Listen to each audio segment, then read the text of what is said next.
queridos hermanos. Nuevamente el Señor nos permite reunirnos a recordar su cruz y a adorarle, y también a escuchar un poco de su palabra y a escudriñar en ella y a inquirir en ella. Y es mi deseo del corazón que la podamos también poner en práctica. En nuestro estudio continuo de Efesios, hoy nos toca la porción Efesios 5, versículo 21 al versículo 24. Efesios 5, 21 al 24. Y como ven, en la mayoría de Biblias dice: someteos los unos a los otros. Y en nuestro predicar de Efesios, el Señor nos ha llamado a tener un andar digno, nos ha llamado a andar en luz, a no ser como los del mundo, a tener una nueva mente, una nueva boca, a que nuestros miembros no sean miembros de injusticia, sino miembros de justicia. También hace 8 días el predicador nos instaba a andar en sabiduría, no como necios, sino siendo sabios, aprovechando el tiempo. Y algo que es muy impactante para nosotros es versículo 18: no os embriaguéis con vino, sino andad llenos del Espíritu Santo. Y eso es capital para poder entender la predicación que viene para todos nosotros. Porque vamos a hablar de sujeción, que es algo que nos gusta mucho, que es algo que tal vez no se explica muy bien, que es algo que tal vez se ha dejado olvidado. Y en la sociedad moderna es algo que menospreciamos. Y ahorita las banderas son la igualdad, son la liberación. En el otro lado están los hombres machistas que quieren tener a las mujeres sometidas. Entonces, para poder entender esto, necesitamos entender que lo primero es tener unas vidas llenas del Espíritu Santo. Y nos explicaba Jesús que necesitamos ahondar en la palabra de Dios, Colosenses 3:16. Abundad en vosotros, mora en abundancia la palabra de Dios en vuestros corazones. Nos instaba a estar agradecidos por todo, que es un fruto de estar llenos del Espíritu. Y versículo 21, poder someternos unos a otros. Y el apóstol hace el contraste entre estar ebrios y estar llenos. ¿Y por qué esto? Se preguntarán ustedes. Porque la religión de Éfeso era una religión de borrachera. Era una religión donde ellos tomaban vino y le rendían culto a un dios que llamaba Baco. De ahí viene la palabra bacanales. Era una reunión donde se juntaban todos a emborracharse, y ellos pensaban que entre más tomaban, podían tener una comunión más particular con sus dioses. Entonces, por eso el apóstol nos dice: no se embriaguen con vino, sino más bien sean llenos del Espíritu Santo. ¿Qué quiere decir esto? Que así como el vino controla a la persona en su totalidad. ¿Ustedes han visto ebrios? Sí, ¿cierto? Ellos son dominados por el alcohol, ¿cierto? El apóstol nos invita a que seamos dominados por el Espíritu Santo. A que todo lo que hagamos, pensemos, digamos, sea por la llenura del Espíritu. Por eso tenemos vidas cristianas tal vez derrotadas, o tal vez no como quisiéramos tenerlas, porque no vivimos llenos de la palabra de Dios y porque no aplicamos esto en nuestra vida. Pero para poder entrar en la predicación de hoy vamos a hablar un poquitico de la familia. ¿Qué es lo que la gente quiere eliminar en estos tiempos? Ustedes ven que están remodelando la familia. Quieren acabar la familia como Dios la creó: hombre, mujer e hijos. Ahora las personas tienden a hablar de igualdad de género, se exalta el pecado sexual. Si tú no estás satisfecho con tu esposa, consíguete otro. Si no estás satisfecho con tu esposo, consíguete otro. Esa persona que te satisfaga esos malos deseos de tu corazón. Pero la Biblia no nos manda esto. Y podemos seguir hablando de muchos problemas de la familia. La liberación femenina, ahora en Colombia ya se habla del aborto, ya se habla de una noche de desliz, no quiero tener el niño, votémoslo, no dejemos que ese niño vea la luz. Vemos la identidad de género, ya nuestros niños desde pequeños no saben ni siquiera si son hombres o mujeres. Vemos cómo todos estos grupos están tratando de quitar la familia en medio de ellos, porque la familia es piedra de tropiezo. Porque la familia es la piedra fundamental de cualquier sociedad. Y si no hay familia, pues no hay sociedad. La están desdibujando, le están diciendo a todo el mundo: salgan de sus casas y dejen a sus hijos. Yo no me acuerdo si ustedes se acuerdan del video que les mandé de quién está educando a la generación de hoy en día. Ahí lo tenemos en el grupo de la iglesia. La está educando el internet. Ya desde los 6 años uno ve a los niños con los celulares.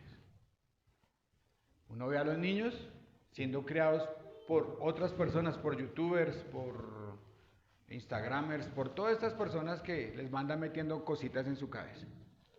Y cositas, tiktokers, todas estas personas van ahondando en la vida de nuestros hijos y los papás supuestamente trabajando para darles una mejor vida. Y es que nos hemos metido en el sistema de creer que mejor vida es tener mejores cosas.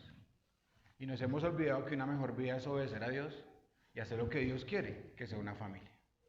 Vemos al Estado entrometiéndose en la crianza de los hijos. Ya nosotros no podemos casi que educar a los hijos. Si tú lo regañas muy fuerte, el niño va y dice, lo voy a denunciar. Si le das un correazo, el niño dice, te voy a denunciar. Entonces vemos una sociedad que se degenera cada vez más. Se está descomponiendo la familia. Ahora estamos en un gobierno progresista, que es un gobierno que apoya los ismos, feminismos, apoya los identidad de género, lesbianismo, homosexualismo. Estamos buscando esos grupos están buscando la manera de tener relaciones significativas, aun cuando esto indique que pueden satisfacer sus deseos de cualquier manera. Vemos hombres que se casan con muñecas, ¿cierto? Uno se casó con un ladrillo. Y se van casando simplemente por satisfacer el mal deseo de su corazón. En algunos países están hablando de legalizar la pedofilia.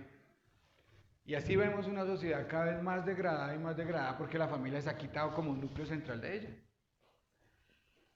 Y vamos a entrar a algo muy importante que quiero que ustedes entiendan. Cada vez que un grupo feminista ataca lo que Dios dice, ¿qué es lo que primero que ataca? La palabra de Dios, ¿cierto? O los grupos gays, ¿qué es lo primero que atacan? La palabra de Dios. Y cambian las palabras. Dios ya no es él, sino es ella, o es él, ella. Y en algunas iglesias ya ha entrado esto, y hay pastores que son homosexuales, hay pastores que aceptan el homosexualismo, hay pastores que están casando parejas del mismo género. Entonces vemos cómo entró la iglesia, ya entró esto. Hay pastores que saludan buenos días, hermanos, hermanas, ellos, ellas, ellas, tratando de ser un mundo inclusivo como la cultura manda. Vemos las parejas de hoy en día, les pregunto, ¿usted quieren tener hijos? El 80% dice no, no quiero tener hijos. Por eso es lo precioso de la palabra de Dios, que los creyentes debemos aclarar y vivir en la práctica lo que Dios nos enseña a través de su palabra sobre la familia.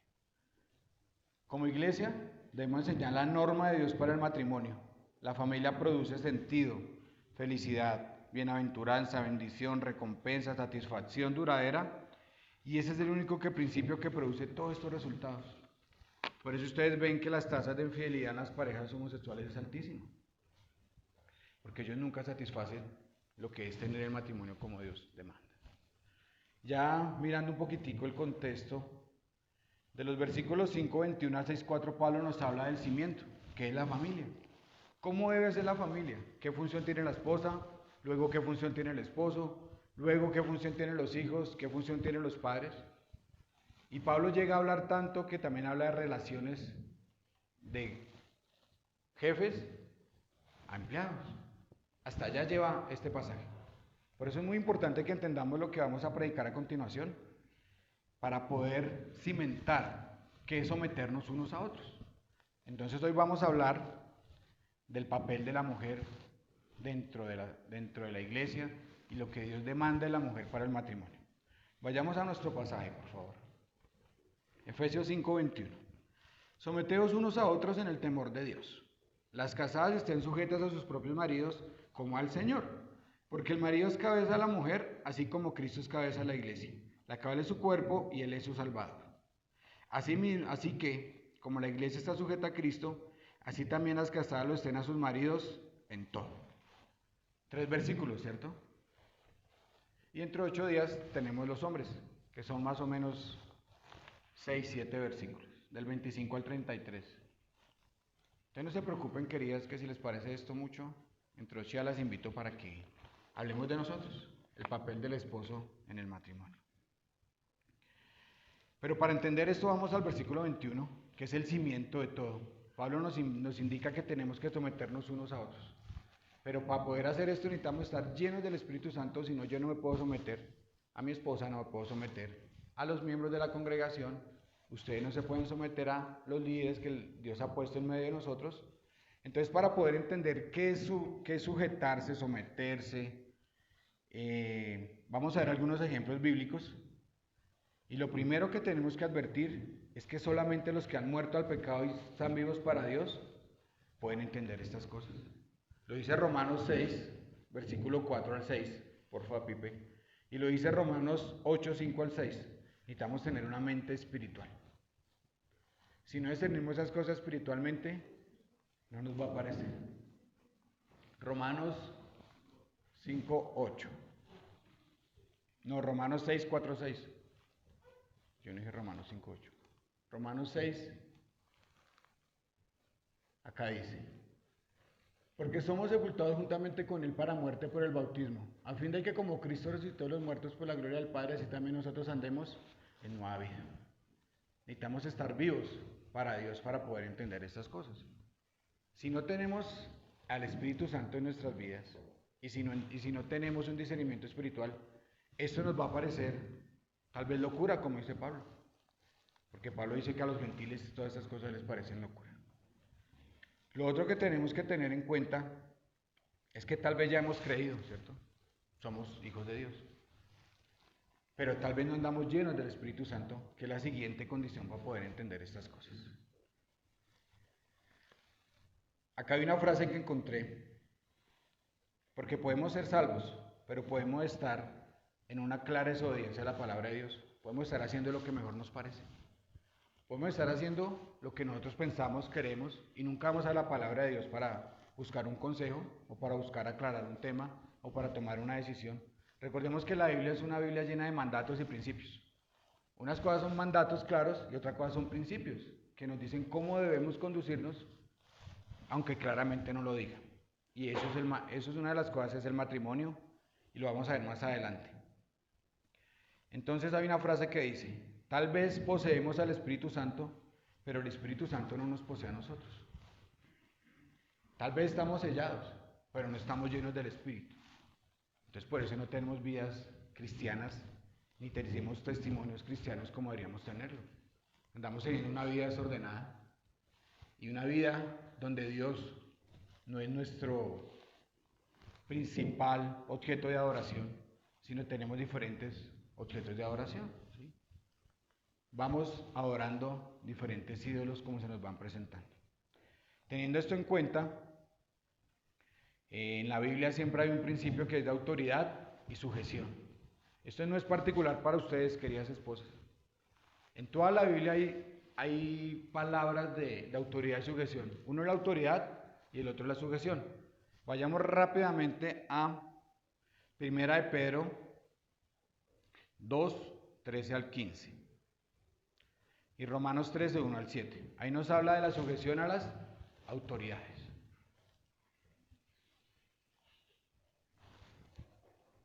Por causa del Señor, someteos a toda institución humana, ya sea al rey como a superior, ya a los gobernadores como por él enviados para castigo de los malhechores y alabanza de los que hacen bien. Debemos sujetarnos a toda autoridad. ¿Nos gusta el gobierno o no nos guste? No importa. Ahí no dice si el gobierno es de derecha o es de izquierda, o si el gobierno es bueno o es malo. No dice nada de eso. Dice sujetados a vuestras autoridades. Entonces ahí vemos la primera palabra, sujetados, la misma que usamos para lo de las esposas. Entonces vemos que no es particular de ustedes, sino es general en toda la Biblia. Otro ejemplo es Hebreos 13, 17, que es dentro del liderazgo de la iglesia. Hebreos 13, 17. Obedeced a vuestros pastores y sujetaos a ellos, porque ellos velan por vuestras almas como quienes han de dar cuenta, para que lo hagan con alegría y no quejándose, porque esto no es provechoso. Entonces Dios nos manda que dentro de la iglesia se sujete a vuestros pastores. Entonces no es particular de las esposas, sino es una enseñanza en todo el Nuevo Testamento. Vayamos a... Tengo otro. Primera de Timoteo 2, 11 al 12, en la familia y en el trabajo. En Efesios 6, ahí nomás más adelantico, para que no se me despisten mucho. Dice, hijos, obedeced a vuestros padres y los siervos, obedeced a vuestros amos. O sea, en una relación laboral tenemos que sujetarnos a nuestros jefes. Entonces, como vemos, no es un principio particular de ustedes y de las mujeres, y tal vez el ejemplo más claro es Cristo y la iglesia. Vayamos a 1 Corintios 11:3.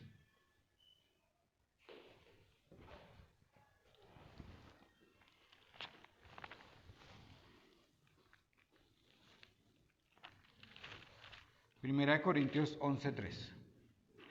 Pero quiero que sepáis que Cristo es la cabeza de todo varón, el varón es la cabeza de la mujer y Dios la cabeza de Cristo. Aún entre el Dios Padre y Dios Hijo hay una función particular. No es que no sean iguales porque todos sabemos que Dios Padre es igual a Dios Hijo, ¿cierto? Sino que Dios designó que Dios fuera la cabeza de Cristo, que Cristo fuera la cabeza del varón y el varón fuera la cabeza de la mujer. Entonces vemos que en toda la Biblia se enseña el sujetarse. Y tenemos miles de ejemplos y miles de ejemplos.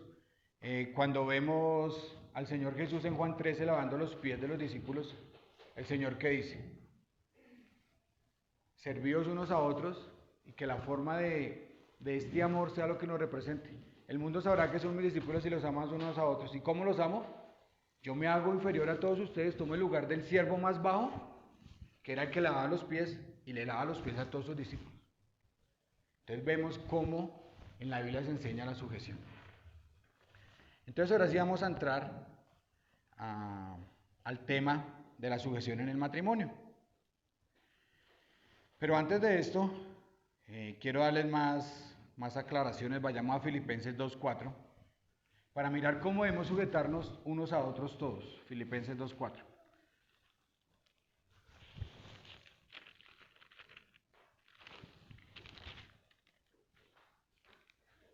Filipenses 2:4. No mirando cada uno por lo suyo propio, sino cada cual también por lo de otros.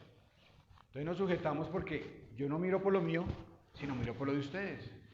Así como el Señor dijo que el que quiera ser mayor entre vosotros, tiene que servir a todos y tiene que ser el menor entre nosotros. Entonces, así como la Biblia dice que ustedes se sujeten a los pastores, me invita a mí a que les sirva a todos ustedes. Entonces todos nos sujetamos unos a otros. Dice Romanos 12, en su versículo 10, Romanos 12:10 dice, prefiriendo ahorrar los unos a los otros. O sea que yo prefiero honrarlos a ustedes antes que honrarme a mí. Y cuando hablamos del amor ágape, si se acuerdan, esa predicación que hablamos del amor ágape, hablamos que es el amor que todo lo da. Y ese es el amor que Dios ha derramado en nuestros corazones, como dice Romanos 5:5. El amor de Dios ha sido derramado en vuestros corazones por medio del Espíritu Santo. Entonces necesitamos darnos los unos a los otros. Eso es sujeción. No es obligación, sino es un acto voluntario, algo que hacemos porque Dios demanda que lo hagamos. Para poder entender un poquitico por qué Pablo escribe esta carta, y por qué particularmente a esta iglesia, vamos a hablar un poquitico de la historia. Vamos a hablar de la historia de las mujeres en la época de Pablo. Habían 3 grupos de mujeres. Las esposas de los judíos, las esposas de los griegos y las esposas de los romanos. Y algunas mujeres piensan que estos versículos de sujetarse a sus esposos es cuestión de que Pablo era machista, de que la palabra de Dios está mandada a recoger, que eso no puede ser, que hay que cambiarla, que hay que quemar las Biblias. Pero les cuento que no. Eso fue una protección que Dios hizo para restaurar el orden que él había creado. Porque les voy a contar algunas cosas. Para los judíos, las mujeres eran poco, menos que nada, ni siquiera las consideraban iguales a ellos en creación. Tenían una oración que decían, Señor, gracias, porque no soy ni gentil, ni esclavo, ni mujer. Esa era la oración judía. La tenían por debajo. Tenían a las mujeres muy por debajo de ellos mismos. Las tenían casi como esclavas en su casa, sin derecho a hablar, a opinar, a decir, a pensar, sin derecho a hacer nada. Incluso habían muchas mujeres separadas, porque por una mala interpretación de Deuteronomio 24, que habla sobre dar carta de divorcio, ¿se acuerdan? Los judíos se pegaron de allí y surgieron dos corrientes. Uno, que es la correcta, que usted, eso quiere decir que si usted se separa a su esposa y le da una carta de divorcio, y ella se separa y se casa, y usted se casa, ya no puede volver a juntarse con ella. Esta es la explicación de Deuteronomio 24. Pero salió un pastor muy inteligente y dijo, yo voy a ampliar esto más. Recordemos que cuando llega el Señor Jesús, se había ampliado tanto que los apóstoles le preguntan, Señor, ¿es lícito darle carta de divorcio? Y él dice, no, porque desde el principio Dios quiso que lo que Dios unió, no lo separe el hombre. Y los apóstoles dicen, no, pues mejor me quedo soltero porque duro es esto. Porque ellos querían, mira, el modelo judío que era que por todo se separaban. Un motivo para separarse, que la mujer le contestara al marido, que dejara quemar el arroz, que la mujer hablara mal de la suegra. Todo esto eran motivos para firmarle una carta. Iban donde los líderes judíos, los fariseos, una carta, firmábamos, le metíamos una plática y listo.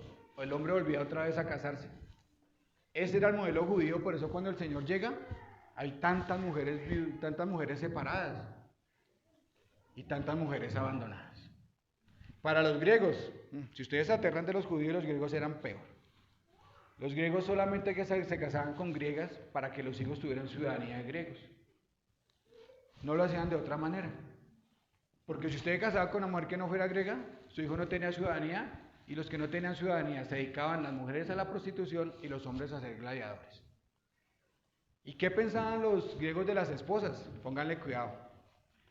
Los griegos pensaban que las esposas solamente era para tener los hijos, para nada más.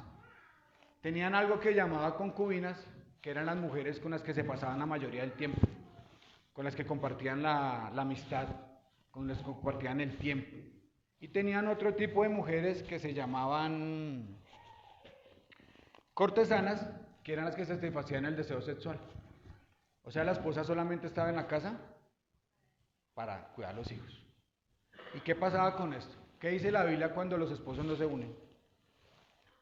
Pecan, ¿cierto? Porque necesitan satisfacer su deseo. ¿Qué pasaba? Esa sociedad griega era una sociedad llena de pecado sexual. Los esposos permitían que sus esposas se acostaran con los esclavos.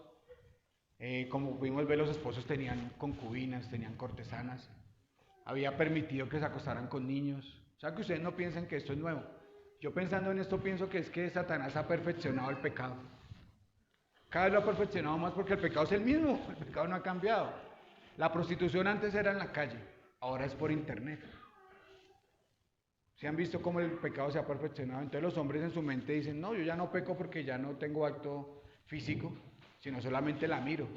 Pero el Señor dijo, si usted la codicia, ya pecó con ella, ¿cierto?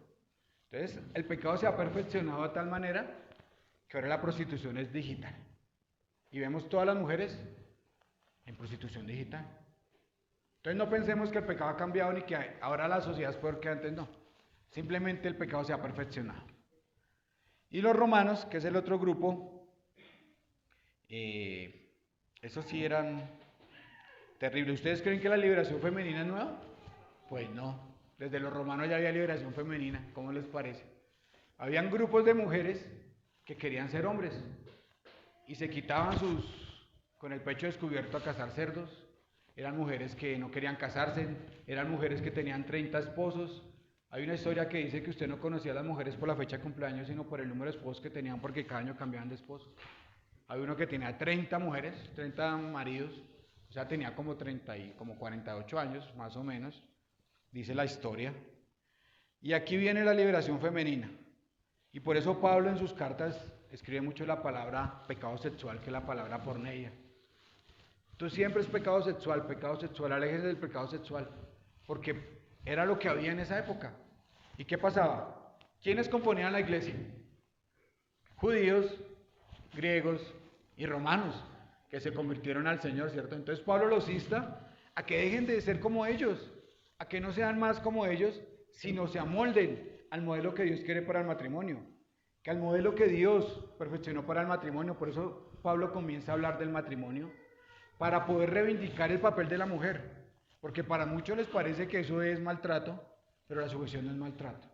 La sujeción es el modelo que Dios tiene para ti, querida esposa, queridas niñas que no se han casado, queridas mujeres que están disfrutando del matrimonio en sus primeros meses. Es lo que Dios quiere. que nos sujetemos. Entonces ya entendiendo un poquitico el contexto de las mujeres y de cómo pasaba esto, vamos al versículo 22.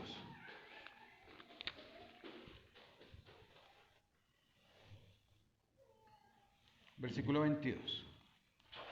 Entonces vamos a contestar esto en 3 preguntas muy, muy sencillas. La primera pregunta es, ¿qué es la sujeción? Versículo 21. La segunda pregunta es, ¿por qué de la sujeción? Y la tercera pregunta es el cómo de la sujeción. Para que quedemos claros, ¿cierto? Para hacerlo más sencillo. Entonces vamos a empezar con la primera. ¿Qué es la sujeción? ¿Qué se imaginan ustedes que es la sujeción? Para muchos hombres, la sujeción es que la mujer tiene que hacer caso a todo lo que él diga, ¿cierto? Si yo le digo salta, mi mujer salta, ¿cierto? Pero no es eso lo que Dios demanda. Porque la palabra es sujeción, no obediencia. Tenemos que tener eso bien claro, la palabra es sujeción y no obediencia. Lo primero es eso, lo primero es que no contratamos una esclava, ni una empleada, ni nos tienen que hacer caso como si nos tienen que hacer caso los hijos, ni nos tienen que hacer caso como si tienen que hacer caso los empleados. Nada de estas cosas es la sujeción, porque en Cristo todos somos iguales. Vayamos a Gálatas 3, versículo 26, creo que es. Gálatas 3, 26.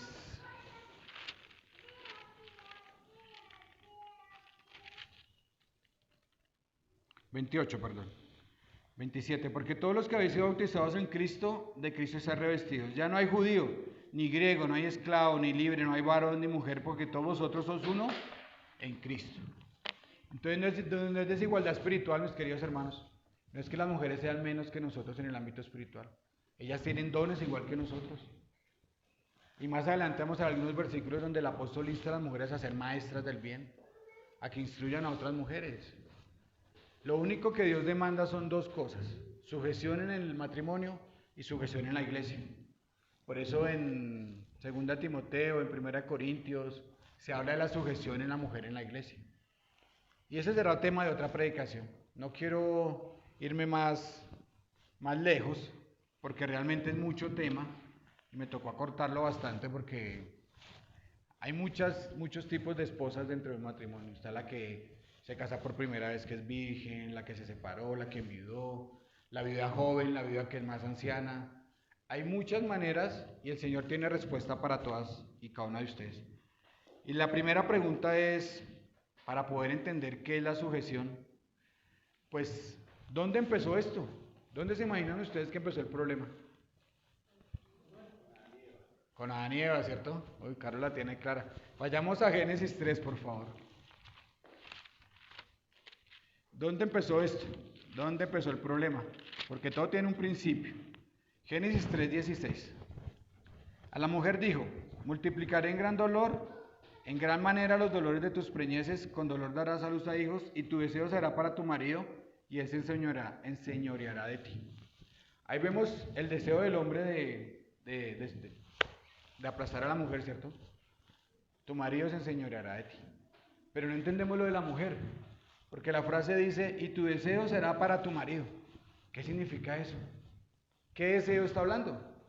¿Deseo sexual? No, porque Dios quiso que se unieran desde el principio.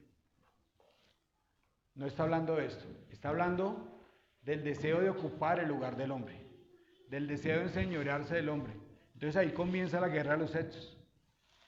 Y busqué tanto esto para poderlo entender, que el ejemplo más claro está más adelante entre Caín y Abel, Génesis 4, versículo 7. Mire que usa las mismas palabras.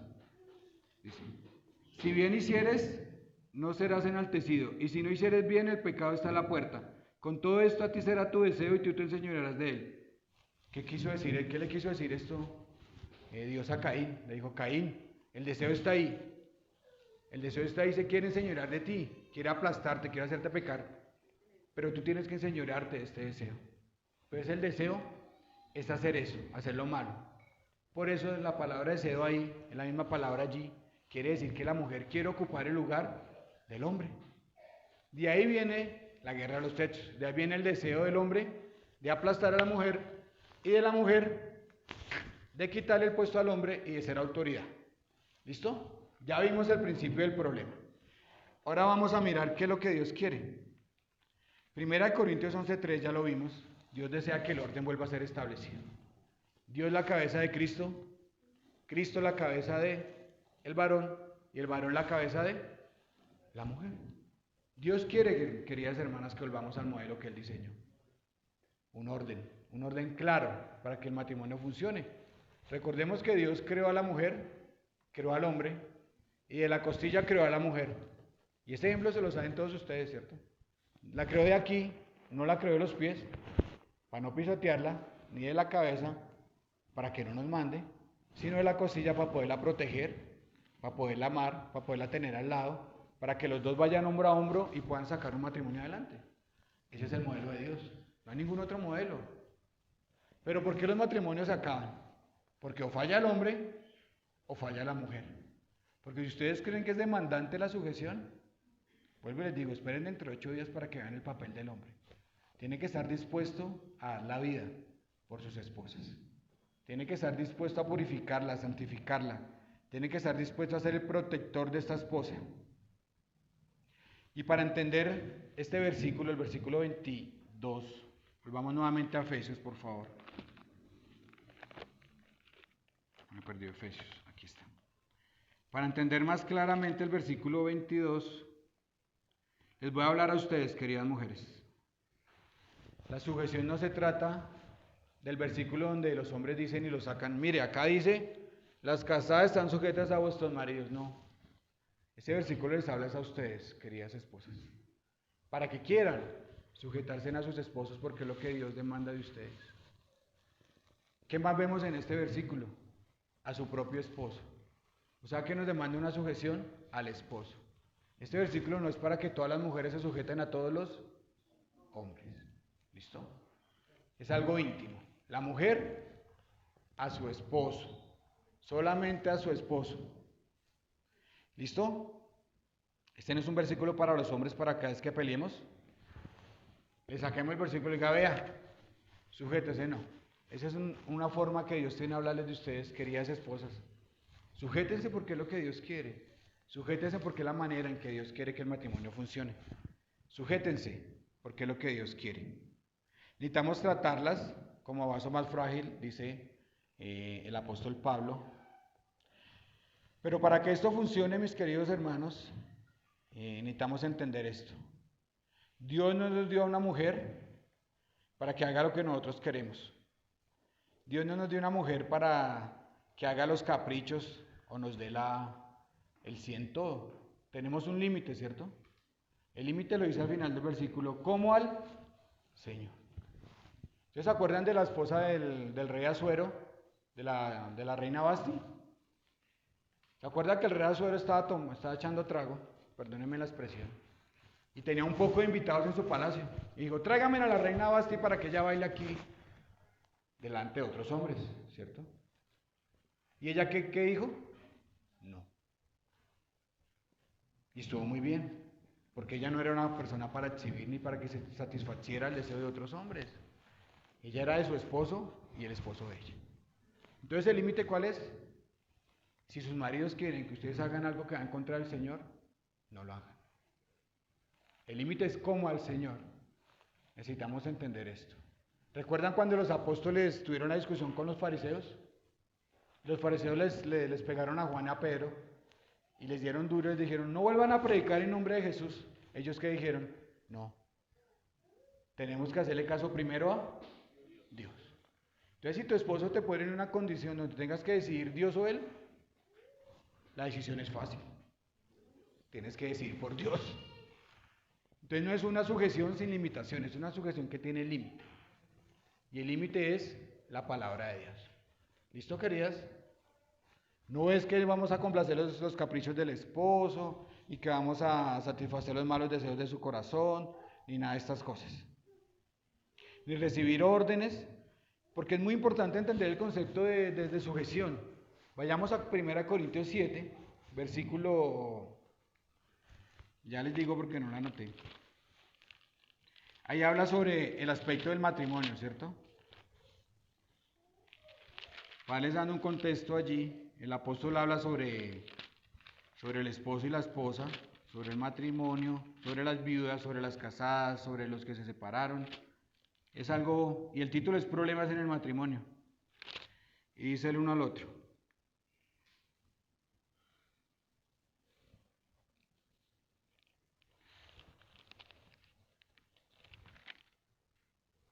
Versículo 4. Desde el 3 vamos a leer. El marido cumpla con la mujer el deber conyugal y asimismo la mujer con el marido. La mujer no tiene potestad sobre su propio cuerpo sino el marido, ni tampoco tiene el marido potestad sobre su propio cuerpo sino la mujer. Entonces no es que mi esposa me pertenezca a mí, porque dice sujetar, sino es que nos pertenecemos los dos. Mi esposa es mía y yo soy de él. No hay otra manera del matrimonio en Cristo. Necesitamos sujetarnos los unos a otros. Ya lo dice. Mi esposa es mía y yo soy de él. Y necesitamos satisfacernos el uno al otro. Un ejemplo claro es que en mi casa hay una persona que es feminista, declarada. Y que día estábamos con mi esposa. Y ella quería comprarse un splash. ¿Saben qué son los splash? Querían mujeres. Y había uno que era de coco.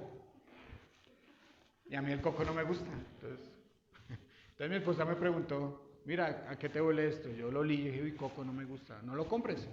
Cómprate otro que es más rico, que es olor a vainilla, bueno, a naranja, a cítricos. Me gustan los olores cítricos. Entonces la feminista dijo, uy, ¿es que usted qué le pasa? Si es que es para usted. Pero entonces yo vi en el corazón de mi esposa que ella quería satisfacerme a mí. Y así es que funciona el matrimonio, tratando de satisfacer al otro, no a uno mismo. El matrimonio no es de egoísmos, no es de que yo hubiera dicho, de malas, pues si no le gusta el coco, pues que duerma en el sofá. No, mis hermanos. Entonces ella se agarró de eso y nos dio una cátedra de feminismo ultranza, de esas cosas, pero no es lo que Dios quiere. Dios quiere que mi esposa se entregue a mí, yo me entregue a ella, y yo me ocupo de satisfacerla a ella, y ella se ocupe de satisfacerme a mí. ¿Por qué pensamos que el matrimonio es lo que podamos obtener de la otra persona? El matrimonio es dame, yo quiero, satisfáceme esto, cómprame esto, haz esto, hágame esto, y si no hace lo que yo quiero, me separo. Y esa es la corriente del mundo. No sé si han visto las noticias de farándula. Se separan por todo. Porque no me compró la mansión, porque no me compró tal cosa, porque no hizo esto, porque no me llevó a tal lado. El matrimonio es tan frágil hoy en día que todo se trata de lo que pueda obtener del otro. Y apenas lo exprimo, me separo y me consigo otro para volverlo a exprimir. Pero eso no es el matrimonio que Dios quiere. Dios quiere un matrimonio de entrega mutua, donde tratemos de satisfacer al otro. Vayamos a 1 de Pedro 3, porque ustedes pensarán que solo hay sujeción entre matrimonios cristianos, ¿cierto? Pero ahí apóstol nos habla de que si tu esposo no es creyente, sujétese también a él. 1 de Pedro 3, versículo 1. Asimismo vosotras mujeres estad sujetas a vuestros maridos para que también los que no creen a la palabra sean ganados sin palabra por la conducta de sus esposos. Si tu esposo no es creyente, con más veras hay que sujetarse. ¿Para qué? Para que el hombre al ver esta sujeción, esas virtudes de ustedes, queridas esposas, pueda hacer que venga Cristo. Y ustedes dirán, uy no, pero es que sé que me tocó. Es difícil. Y aún más, algunas mujeres casadas cristianas dirán, no, pero es que ese marido que me tocó no era lo que yo quería, no era lo que yo pensaba, no cumplió las expectativas que yo tenía, le faltan muchas virtudes, es un hombre así, asá, acá. Pues queridas, el Señor demanda que nos sujetemos sin importar el tipo de marido que tengamos. Que tengan, perdón. Dios les demanda a que se sujeten. ¿Es difícil? Bien difícil. Pero seguramente si lo hacemos, recibiremos la bendición del Señor porque estamos haciendo lo que Dios quiere que hagamos. Y eso es más importante, recibir la bendición de Dios que la bendición de los hombres. Entonces, si te quejas de un marido no creyente, con más veras tenemos que sujetarnos. Vayamos a Tito 2, versículo 3 al 5. Este pasaje es muy importante porque nos muestra Tito, ahí después de 2 Timoteo está Tito. Tito 2, 3 al 5. Las ancianas asimismo sean reverentes en su porte, no calumniadoras, no esclavas del vino, maestras del bien, que enseñen a las mujeres jóvenes a amar a sus maridos y a sus hijos. Ser prudentes, acá tengo rayado, bueno, ser cuidadosas de su casa, buenas, sujetas a sus maridos, para que la palabra de Dios no sea blasfemada. Entonces acá nos invita a qué? A que las mujeres que ya no están creando hijos sean maestras del bien. Las que ya tienen los hijos de 20 años, de 25 años, que ya no están en la etapa de crear hijos, instruyen a las mujeres jóvenes a qué? A que estén sujetas a sus maridos, a que sean castas, a que sean puras. Eso es lo que Dios quiere. ¿Para qué? Para que la palabra de Dios no sea blasfemada. ¿Qué quiere decir esto? Que la forma en que nos comportemos dentro del matrimonio es la forma como evangelizamos. Porque mi querida esposa, le digo una cosa. Si usted dice que se sujeta al Señor y no se sujeta a su marido, está mintiendo. Porque Dios dice, sujétate a su esposo. Y si usted no se sujeta a su esposo y dice acá que se sujeta a su marido, estamos mal. Tenemos ahí una debilidad espiritual que necesita ser arreglada, que necesita ser subsanada. Tenemos un problema de malentendimiento, entonces necesitamos subsanar esa debilidad en las mujeres. Si tú no estás sometiéndote a tu esposo, no te estás sujetando a él, tal vez ni siquiera te sujetes al Señor. Avanzando en el tema, dice ahí algo muy importante: sujetas a sus maridos y cuidadoras de su casa. Cuidadoras de su casa. La mujer sabia edifica su casa. La necia con sus manos la destruye. Y lo que voy a decir, tal vez lo digo en alguna universidad y me matan o me queman vivo. Pero vamos a hablar de la esfera de acción de la mujer, de la esposa. ¿Cuál es la esfera de acción de la esposa? El hogar. Y la Biblia lo dice en muchas partes. Vayamos rápidamente a Timoteo 5, versículo 14. Primera carta a Timoteo 5, 14. Quiero pues que las viudas jóvenes se casen, críen hijos, gobiernen su casa, que no den al adversario en ninguna ocasión de maledicencia. Entonces Dios las llama a gobernar su casa nuevamente. Lo vimos en el capítulo anterior, cuidadoras de su casa. Señores. Primera carta a Timoteo 5:14. Y en Pablo 2:3:5, en Tito 2:3:5, dice que las mujeres tienen que enseñar a las esposas a amar a su esposo y amar a sus hijos. Entonces, entendiendo todo esto, Dios, ¿qué quiere de la esposa? Que se sujete a su esposo, que ame a sus hijos, que ame a su esposo y que sean cuidadoras de su casa. ¿Qué quiere decir esto, mis queridas esposas? ¿Que tienen que estar todo el día haciendo oficio? No. Quiere decir que ustedes gobiernan en su casa. El hombre provee, el hombre trae, sale a trabajar, llega, le dice, vea, querida esposa, tengo esto para que tú lo uses por el bien de toda la familia. Y esto no puede gustar mucho, ¿cierto? Porque van a surgir muchas dudas y las vamos a resolver, si me da el tiempo, porque todas me están mirando como que Carlito esconde el alcohol industrial, porque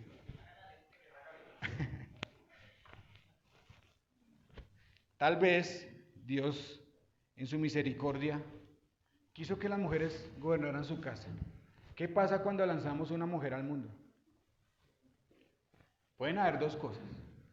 Que estemos pensando que la felicidad son cosas materiales y entramos en el sistema de tener más cosas. O tal vez estamos malinterpretando el papel del hombre como proveedor de la casa. Eso pueden ser esas dos cosas. No estamos entendiendo la función del varón. ¿Qué pasa cuando enviamos a nuestra esposa a trabajar en el mundo? ¿Cómo les exigen que se vistan? Como el mundo, ¿cierto? Sensuales. Les demandan una vestimenta sensual. Usted ya no llega a la oficina sin maquillarse bien, sin su atuendo bien bonito, no llega, tiene que llegar bien arreglada, ¿o no? Tal vez las estamos enviando a escuchar cosas de hombres y a sujetarse a otro hombre que no es su marido, sino es su jefe. Y el jefe le va a hacer demandas. Las estamos enviando a que no cumplan con lo que Dios quiere. Y ustedes preguntarán, uy, Alejo sí es severo con esto, pero no soy yo, es la palabra de Dios. Ahí lo dice claramente. Vamos a hablar de algo que es cardinal en esto. La Biblia en ninguna parte prohíbe que la mujer trabaje fuera de la casa, ¿cierto? No lo dice. Donde era un versículo, yo se lo traería y le decía, mujeres quédense en la casa y no salgan a trabajar. Pero no está. Así como no hay un versículo que diga, no tomen vino. Dice, no se emborrachen, pero no dice no tomen vino. ¿Sí? Porque ayer hablábamos de que le dicen a Timoteo, tómate una copa de vino por causa de tu indigestión, y el Señor Jesús tomó vino, y mucha gente se pega ahí para decir que podemos tomar vino. Esa es una discusión muy interesante, y hay que hacerse preguntas sobre conciencia. El tomar vino me edifica, el tomar vino le es problema de pecado a otro hermano, el tomar vino es el mismo vino que se tomaba en la antigüedad, todas estas cosas. Entonces la pregunta es, tomando el consejo bíblico, Dios quiere es que la mujer gobierne su casa. Y aquí vienen los problemas. Porque hay mujeres que necesitan trabajar porque fueron abandonadas, ¿cierto? ¿Cierto? Hay mujeres que fueron abandonadas. Hay mujeres que les toca trabajar porque fueron viudas, ¿cierto? Hay mujeres que les toca trabajar porque tienen en su corazón el deseo de mostrar las habilidades que tienen, los dotes que Dios le dio, ¿cierto? Para el primer grupo, que son las mujeres que han sido abandonadas por sus esposos, para esas mujeres que tienen que trabajar en el mundo, el apóstol Pablo dice a las viudas jóvenes que se vuelvan a casar. ¿Qué quiere decir esto? Que se vuelvan a casar las que envidiaron. Y dice otra parte, las que no estén casadas, que vuelvan con su esposo. Entonces, queridas, yo les ruego que si usted se separó y usted dice en este momento, no amo a mi marido, están pecando. Porque el amor no son mariposas en el estómago. El amor son decisiones acertadas hacia la persona que amamos. Entonces, ¿el consejo qué es? Que vuelva con su marido. Que vuelva con su marido. ¿Listo? Y a las viudas jóvenes que vuelvan y se casen para que haya un hombre que las pueda sostener. ¿Cierto?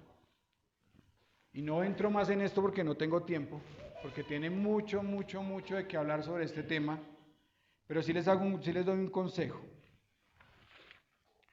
Sí les doy un consejo.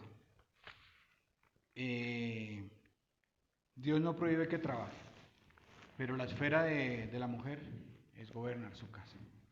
Ahora, si quieren un ejemplo de una mujer que puede trabajar, vayan a Proverbios 31 y en su casa lo leen, en su casa lo muestra. Eso no son todas las mujeres, es un modelo ideal porque ese modelo lo dictó una mujer judía que le dio un consejo a su hijo que era un rey. Le dijo, mijito, le voy a dar 3 consejos. Primero, solo tenga una esposa, no tenga muchas mujeres, nada de promiscuidad sexual. Segundo, no tome mucho vino, porque es que usted se me emborracha y no toma las decisiones sabiamente. Y tercero, consígase una mujer así, que sea una mujer cuidadora de su casa, que sea una mujer que cuide de sus hijos, que sea una mujer que trabaje de la casa, que sea una mujer que provea para su hogar, que sea una mujer que compra el campo, que manda viajes. Ese es un modelo de mujer. Si usted tiene muchas habilidades y tiene tiempo de hacerlo, bien puede tener un modelo en su casa, tener un negocio, trabajar, conseguir el pan, traer el pan. Ahí hay un buen modelo para las mujeres que quieren trabajar. Y para aquellas que fueron abandonadas, pues toca hacer un trabajo particular. Necesitamos hacer un trabajo particular de entendimiento bíblico, porque tampoco podemos decir que nos quedemos en la casa y que los hijos se mueran de hambre. Aunque en el Antiguo Testamento, ¿sabe cuál era el modelo, mis hermanos? Si era abandonada, lo tenía que cubrir los hijos y ya trabajaban para que ella estuviera en su casa. Si no, los hombres de la familia. Si no, la iglesia tenía que tener una parte para sustentar a estas mujeres para que no dejaran la casa. Pero como es difícil hacerlo, entonces vemos que es necesario que algunas mujeres trabajen. Aunque no es lo óptimo, sino es necesario que algunas trabajen. Entonces, ya entendiendo esto, ya entendemos qué es la sujeción. La sujeción es algo que ustedes hacen porque quieren agradar a Dios. Es algo que ustedes, mujeres, hacen porque están decididas a obedecer a Dios antes que a los hombres. Es algo que ustedes hacen porque quieren seguir al Señor. Y es algo que surge de un marido amoroso, porque si no hay un marido que supla las necesidades de la esposa, pues va a ser difícil. Necesitamos un marido, como decía ayer Gustavo, que supla las debilidades de la esposa y una esposa que supla las debilidades del esposo. Si tenemos maridos abandonadores, me acuerdo mucho de mi hermano Gustavo, que una vez predicó sobre los maridos abandonadores, que en América Latina casi todos los maridos abandonan. Y encontramos padres sin hijos, encontramos este modelo. Entonces necesitamos volver a Dios. Hombres comprometidos con sus esposas, hombres comprometidos a dar la vida por ellas. Si no tenemos hombres de valor para esto, pues difícilmente va a pasar lo contrario. Porque uno se sujeta al otro. ¿Listo, mis hermanos? Ya vamos al segundo tema. La segunda pregunta, ¿por qué nos sujetamos? Versículo 23. Volvamos a Efesios, por favor. Esas son más rapiditas, porque el mismo versículo lo explica todo. Versículo 23. Porque el marido es cabeza de la mujer, así como Cristo es cabeza de la iglesia, la cual es su cuerpo, y Él es su Salvador. Ahí está el ejemplo más claro. La mujer debe sujetarse a su esposo, así como la iglesia se sujeta a Cristo. ¿Qué sería la iglesia sin Cristo? ¿Quién alimenta a Cristo? ¿Quién sustenta a Cristo?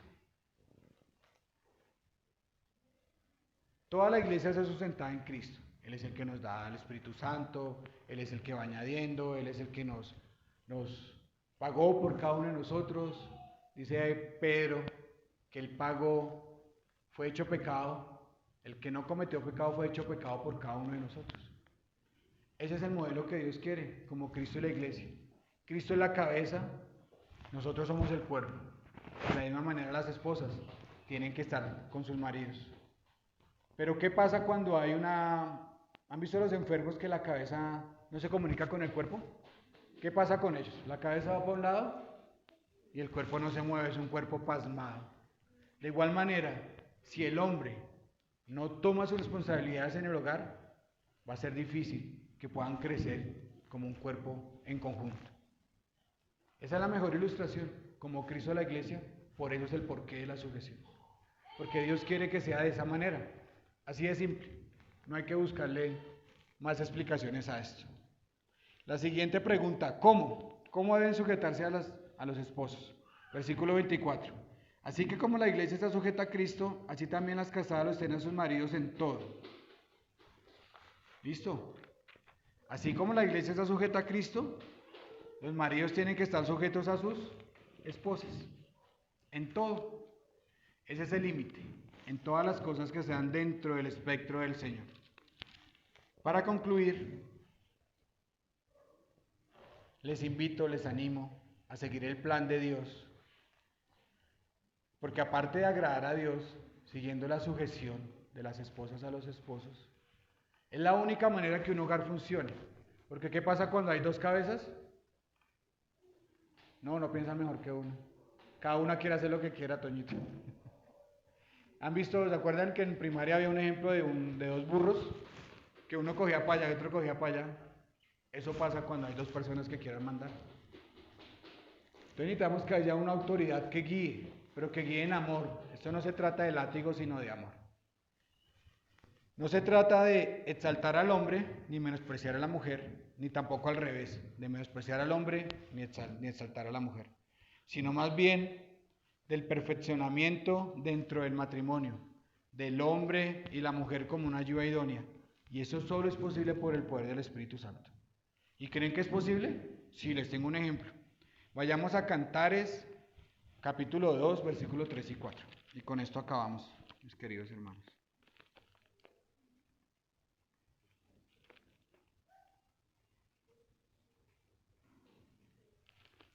Cantares lo escribió Salomón, ¿cierto? Y es la historia de unos enamorados, de un matrimonio, ¿cierto? Entonces vamos al capítulo 2, versículos 3 y 4. Póngale cuidado a lo que dice la esposa del esposo.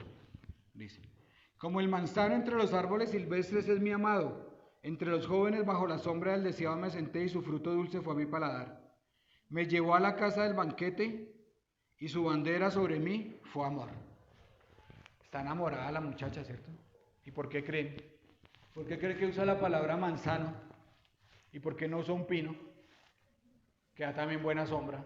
O un cedro, que da buena sombra. Porque el manzano, ¿qué da? fruto, ¿cierto? Ella se puede alimentar de ese manzano. Entonces, si ustedes como esposo protegen a su esposa, proveen para el hogar y la aman, como dice el versículo 4, van a tener una esposa amorosa. Porque la bandera de esto fue el amor. Versículo 10 y 11. Mi amado habló y me dijo, levántate, oh amiga mía, hermosa mía, y ven, porque aquí he pasado el invierno, se ha mudado la lluvia, se fue. Todo se trata de amor, mis queridos esposos. Necesitamos amar a estas maravillosas esposas que el Señor nos ha dado.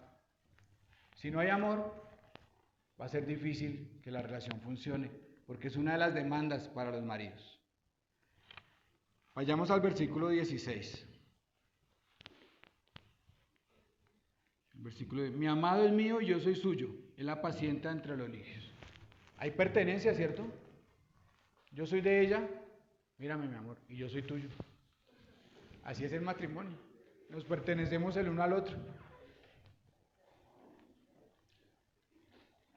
Entonces vemos cómo el esposo habla de su esposa y la esposa habla del esposo.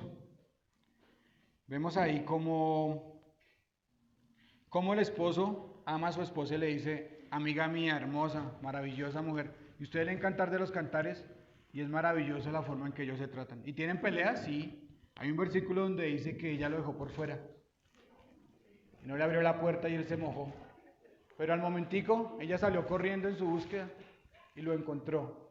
Pues el problema se arregló. ¿Sí? Entonces no pensemos que va a ser perfecto. Pero sí van a haber problemas, porque a él no me acuerdo el versículo, pero lo leí y me impactó mucho a mi corazón ver cómo sí pueden haber relaciones basadas en la palabra de Dios. Entonces, mis queridas esposas, las animo. Sujétense a sus esposos. No oren por el marido que ustedes quieran. Oren por el marido que Dios quiere que sea ese hombre que tienen a su lado. Ese es mi consejo para cada una de ustedes. Y sujétense a lo que Dios dice y hallarán bendición para sus matrimonios. Amado Dios y Padre del cielo, Señor, te damos gracias por tu palabra que es bendita, Señor. Por poder entender este tema, Señor, que está atacado en el mundo, que es la sujeción de las esposas, Señor. Que nuestras esposas puedan volver a los hogares, Señor. Porque vemos que las esposas salen a trabajar, Señor, y vemos niños descuidados. Vemos niños entregados a las drogas, al alcohol, Señor. Vemos niños que no tienen un ancla emocional para llegar a sus hogares, Señor. Porque qué valiosas son nuestras amadas mujeres, Señor. Qué valiosas son porque ellas son las que dan la sabiduría, las que crían y enamoran a nuestros hijos, Señor. Sin ellas, un hogar no podría ser edificado, Señor. Hoy oro, Señor, porque desconsuelo a aquellas mujeres que han sido abandonadas, Señor. Hoy oro, Señor, por aquellas mujeres, Señor, que tienen en su corazón el deseo de no sujeción, Señor. Que tienen en su corazón, Señor, palabras como no amo a mi esposo, Señor. Hazlas ver su pecado, Señor, y que vuelvan a ti y se arrepientan de esto y vuelvan a sus maridos, Señor. Y si acá hay hombres, Señor, que no están cumpliendo su papel como sustentadores de su casa, como padres amorosos, que no están cumpliendo su papel de santificar a su esposa, de presentárselas a sí mismos a ellos, Padre, corrige este error, Señor, y que podamos ver los matrimonios a ser restaurados, Señor. Hoy oro, Señor, porque hablas espacios en nuestra iglesia para poder hacer una consejería bíblica y poder ayudar a estos hombres y mujeres, Señor, para que puedan ser restaurados sus matrimonios. Dale consuelo, Señor, a cada persona aquí hoy, Señor, y que podamos entender, Señor, que esta es la manera que tú quieres, no porque sea una idea machista, sino porque es la forma en que la mujer puede recibir protección y puede ser tratada como vaso más frágil, como dice tu bendita palabra, Señor. Gracias por cada una de las mujeres aquí representadas, por los varones, por los matrimonios, por las jovencitas que se van a casar, Señor, para que no tengamos afán, porque tu palabra dice que también hay bendiciones de soltero, y que podamos esperar a encontrar el hombre adecuado, porque sería mayor pecado querer casarnos y después querer separarnos, Señor. Te alabamos y te glorificamos en el poderoso nombre de Jesús. Amén y amén.